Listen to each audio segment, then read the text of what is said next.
For the briefest moment, Lumi stood still, slowly moving her body into a fighting stance one favored by her father fit for a madman.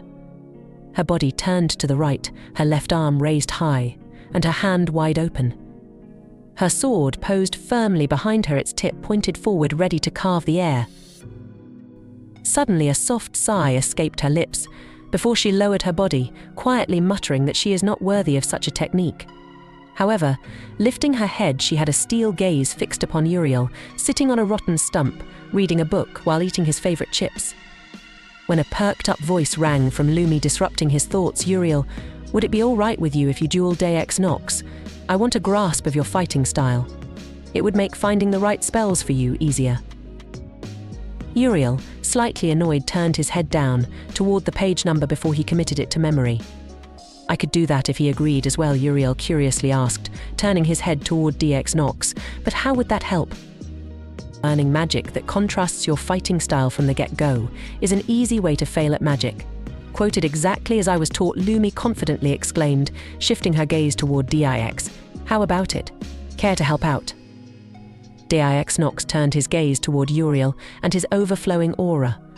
"All right, I'll do it. Maybe I'll find the answer who is truly stronger," Dix answered with a slightly nervous chuckle. He could sense the near-bottomless manner emanating from Uriel. Although the sky remained frozen in place, Deus Nox and Uriel knew hours had passed. They stood waiting for Lumi in an open field, the same one used when Dix fought her. Soon the silence was broken by the slight pitter-patter of light feet stepping on damp grass.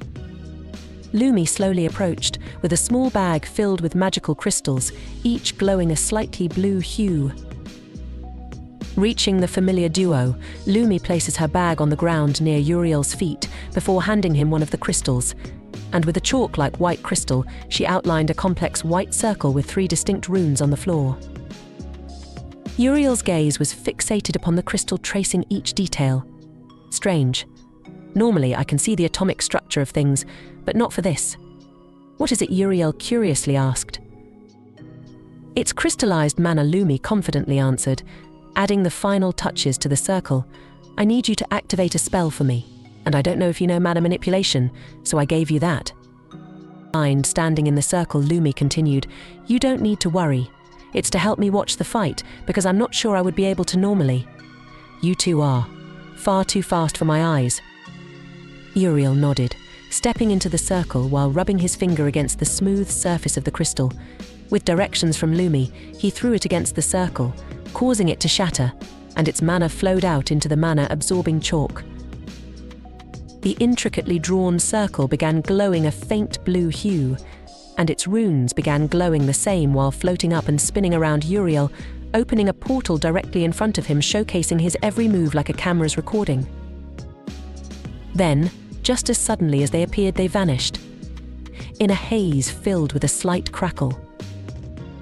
Both Dix and Uriel began walking away from Lumi further into the plains, while she watched them patiently through the portal. Upon reaching a significant distance away, Deus Nox stared gracefully at Uriel, his grey eyes on Uriel's bare hands. Clenching his falchion, this time real, instead of wood, Deus Nox asked, "Do you mind going all out? It has been quite some time since my last good stretch." Uriel nodded, slowly blinking. Dix's mana grew wildly before unleashing a spell, the Endless Forest of Verdant.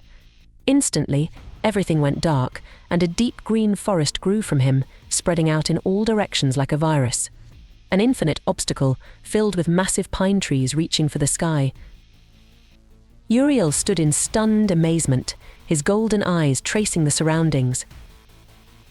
Once again Uriel blinked, when Deus Nox materialized behind him, mid-swing toward his neck. The blade etched closer, and Uriel was gone. A single trail of felled trees followed Uriel's escape. He stood, eyes glaring back at Dix, blood leaking from a small cut on his neck. Uriel stood calmly, a small golden pebble formed in front of him, launching with unparalleled speed, turning the very trees into mere smudges of blur. Uriel watched the pebble fly with grace, hitting Dx's left arm with a force that tore it straight off. "Hey, Lumi, I just realized I needed to ask you something. Although I can't remember what he muttered under his breath, I'll tell you after I win. Uriel blinked, as Dix instantly closed the distance, his arm regrowing with haste. His falchion, glowing a deep red, aimed at Uriel's arm. With a swift cut, the blade hit Uriel, but his skin felt impregnable. However, his body did not resist the force, instead launching away through several trees. With a handful of golden pebbles appearing behind Dix, tumbling through the air, Uriel's body instinctively closed his eyes and deleted his momentum. Elegantly, he floated toward the ground. Debris and dust flowed past him. Contemplating his next move, Uriel held out his hand, a small golden spear materializing. Deix Nox rapidly appeared in front of Uriel, stabbing his falchion forward. Uriel's body moved on its own, barely blocking the attack with his spear. Then, with a sudden glare, Uriel's golden eyes were locked onto Deix Nox's arm, flinging it back with Dix. Multiple golden pebbles appeared behind Dix, lodging themselves inside his back. Deix Nox crashed through the trees, each losing their individuality in a haze of speed. Their colors merged, becoming a solid, sickly brown. Dix hastily dug his legs into the ground, slowing his movements. Raising his falchion, Dix Nox's carved muscles twitched and buckled, and the dark red spine on his weapon began vibrantly growing a neon red. Then, he swung his sword, hitting nothing but the air. However, a sudden sickening wave of mana swept over the forest, charring anything it touched. Gone was the bountiful forest. Lumi sat playfully on the ground, chowing down on Uriel's chips, watching him and Dix as they walk around each other.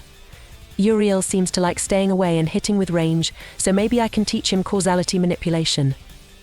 Lumi contemplated. It wouldn't help against any of the gods, especially EGS. They all seem immune. But I never expected a human would use property manipulation. Uriel, I'm sorry about this, Dix Nox subtly muttered, gripping his falchion tighter. Then, faster than an instant, he appeared behind Uriel. His falchion blade pointed away, and he hit Uriel away with its spine. Uriel flew a short distance away, increasing his density to stop quicker.